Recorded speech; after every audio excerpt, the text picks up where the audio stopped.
Bonjour tout le monde, bienvenue dans cette nouvelle édition de notre point de bourse technique de Valoris Securities pour le 29 août 2022.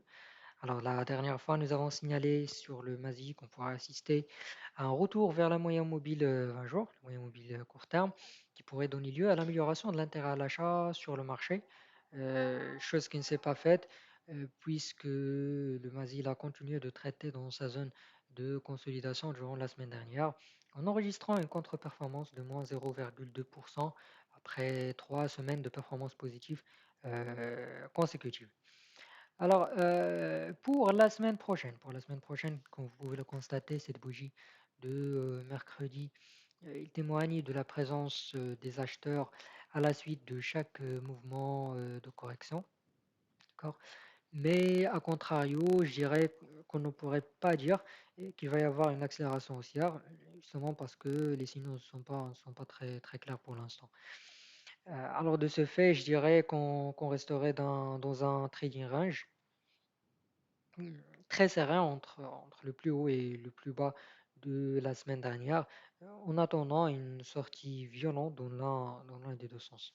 Alors on passe aux valeurs. On commence avec Maroc Télécom. Sur Maroc Télécom, la semaine dernière, à l'image du MASI, nous avons signalé qu'on pourrait assister à un retour vers la moyenne mobile court terme qui pourrait donner lieu à la réapparition des acheteurs sur la valeur.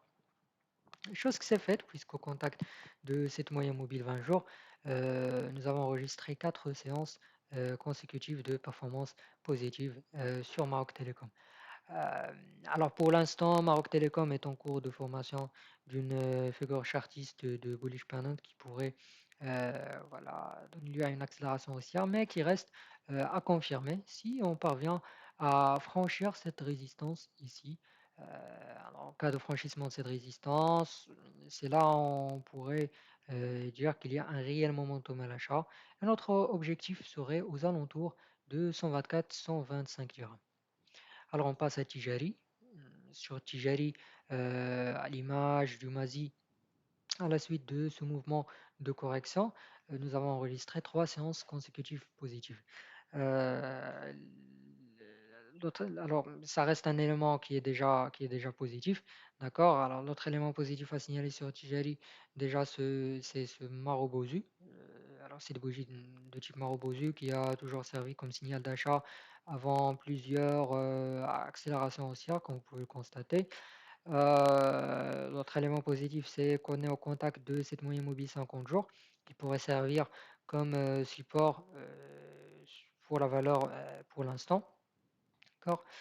Alors, à signaler, c'est actuellement, on n'a pas encore enregistré un plus bas qui est encore plus bas que l'ancien. D'accord.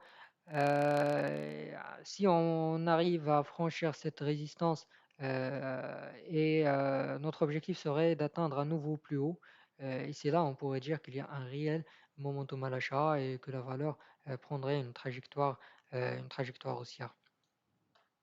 Alors on passe à la dernière valeur dans notre vidéo d'aujourd'hui, c'est Managem. Alors sur Managem, après cette configuration de double top qui a donné lieu à cette correction, d'accord, qui a duré presque un mois. Alors depuis juillet jusqu'à la séance de vendredi, donc nous avons enregistré une accélération haussière comme vous pouvez le constater avec ce support oblique haussier. Alors maintenant on est au contact de ce support.